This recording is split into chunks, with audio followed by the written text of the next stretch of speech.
আসসালামু আলাইকুম everyone, welcome back to my channel. প্রতিদিনের মতো আজকেও একটা নতুন রেসিপি নিয়ে চলে এসেছি। আজকে দেখতেই পাচ্ছেন মেটে আলু বা পেস্তা আলু যেটাকে বলা হয়, ওইটা নিয়ে আজকে আপনাদের সাথে চলে এসেছি। আজকের রেসিপিটা হচ্ছে মেটে আলু আমরা কীভাবে রান্না করি ওইটা শেয়ার করব। তো এই মেটে আলুর প্রথম উপরে যে চামড়াটা থাকে ওইটা আমরা ছিলে নিব, একটু বাড়ি করে ছিলে নিব। এটাকে আমরা হচ্ছে আপনার কচুর মতো করে সাইজটা করে কাটবো বা একটু মোটা মোটা করে কাটবো, যে যেভাবে কাটেন কাটবো।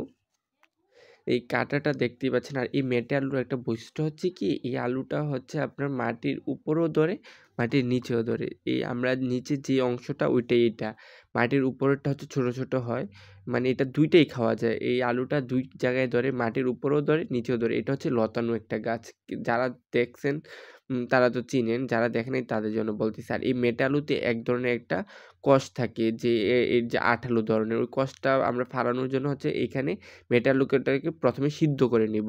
সিদ্ধ করে নেওয়ার পর এখানে যে আলুর কষটা থাকে ওইটা আর থাকবে না। তো আমরা এইটাকে মোটামুটি হাফ সিদ্ধ করে নিব, যাতে আমরা এটা মোটামুটি হাফ সিদ্ধ হয়, এই হাফ সিদ্ধ করে নেব। আর মেটে আলু কিন্তু সব ভালো পড়ে না, অনেক মেটে আলু হচ্ছে খুব সহজে সিদ্ধ হতে চায় না। এখানে আমরা যে তেলটা দিচ্ছি এটা হচ্ছে আমরা যে এই কড়াইতে আমরা যেই মাছটা ইউজ করব, ওই মাছটা এই তেলটাতে আমরা ভাজছি।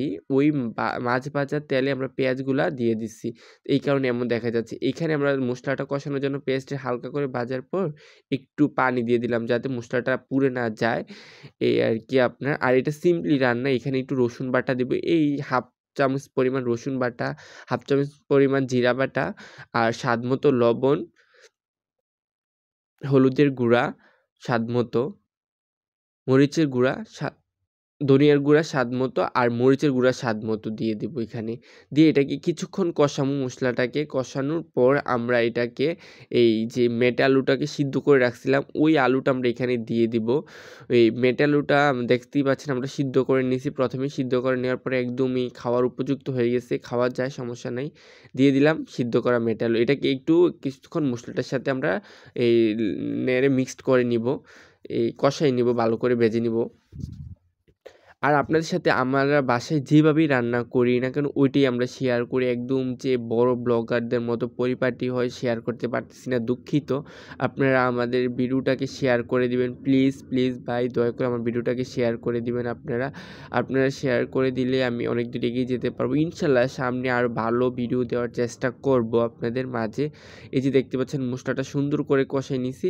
এখানে আমরা এখন পানি দিয়ে দিলাম, যেটাকে আমরা ঝোল বলি, ওইটা আমরা ইউজ করলাম। পানি দিয়ে দিলাম। পানি দেওয়ার পর এটা কিছু এই কড়াই থেকে আমরা একটা পাতিলে ঢেলে নিলাম, যে পাতিলে রান্না করবো। দেখতে পাচ্ছেন একদম টকবক করে ফুটে গেছে। এখন আমরা যে মাছ ভেজে রাখছিলাম ওই মাছটা দিয়ে দিলাম। আপনারা যে কোনো মাছ দিয়ে এটা রান্না করতে পারেন। রুই মাছ, পাঙ্গাস মাছ, সিলভার মাছ, বড় বড় মাছ দিয়ে রান্নাটা করলে খুব মজা হয়। যার যেমন সামর্থ্য আছে ঠিক ওইভাবে রান্না করতে পারেন। আর মেটে আলুটা সব জায়গায় পাওয়া যায় না, এটা একটু আপনারা খুঁজে বের করে রান্নাটা করতে হবে। এই আপনারা একটু খোঁজ করলেই বাজারে ঘাটে পাবেন। আর যারা গ্রামে থাকেন তারা তো অবশ্যই পাবেন, কারণ হচ্ছে গ্রামে এটা সবার বাড়িতে লাগায় মেটে আলু। আর এখন যেমন ধনিয়া পাতার সিজন, কোনো তরকারিতে ধনিয়া পাতাটা না দিলে মনে হয় যে কী না কি একটা দেয় নেই। তো ধনিয়া পাতাটা দিয়ে দিল। ধনিয়া পাতাতে এখন আগের মতো কোনো সেন্ট নেই, তারপরও ধনিয়া পাতা ইউজ করে। আল্লাহ হাফেজ ভিডিওটা দেখার জন্য।